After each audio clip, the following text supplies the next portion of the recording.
বাংলাদেশে চাকরির বাজার খুব মন্দা, ঠিক কিনা? বাংলাদেশ ইন্ডিয়াতে চাকরি পেতে অনেক কষ্ট। সামান্য একটা পদের জন্য যেখানে চেয়েছে ক্লাস 8 পাস, এখানে ডবল মাস্টার ডিগ্রি অ্যাপ্লাই করছে কয়েক লক্ষ। এজন্য আমাদেরকে উদ্যোক্তা হতে হবে। You have to be the entrepreneur.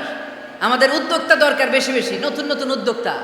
নিজেই এমন আইডিয়া নিয়ে আসবে যেই আইডিয়া বিক্রি করে দুর্দান্ত আইডিয়া দিয়ে তুমি পুরো দেশ কাঁপিয়ে দিতে পারো। পারা যাবে না লক্ষ্মীপুরের ছেলেরা?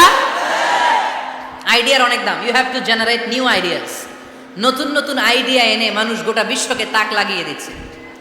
এই যে গত কয়েক বছর আগে কারের একটা রাইড চালু হয়েছে, নাম হয়েছে উবার। কি নাম? ঢাকায় যারা চলাফেরা করেন তারা হয়তো চড়েছেন। উবারের নাম শুনছেন না? এই উবার কোম্পানি কি করে জানেন? নিজেদের ব্যবসা নাই, পুঁজি নাই, পাত্তি নাই, অফিস নাই, কিচ্ছু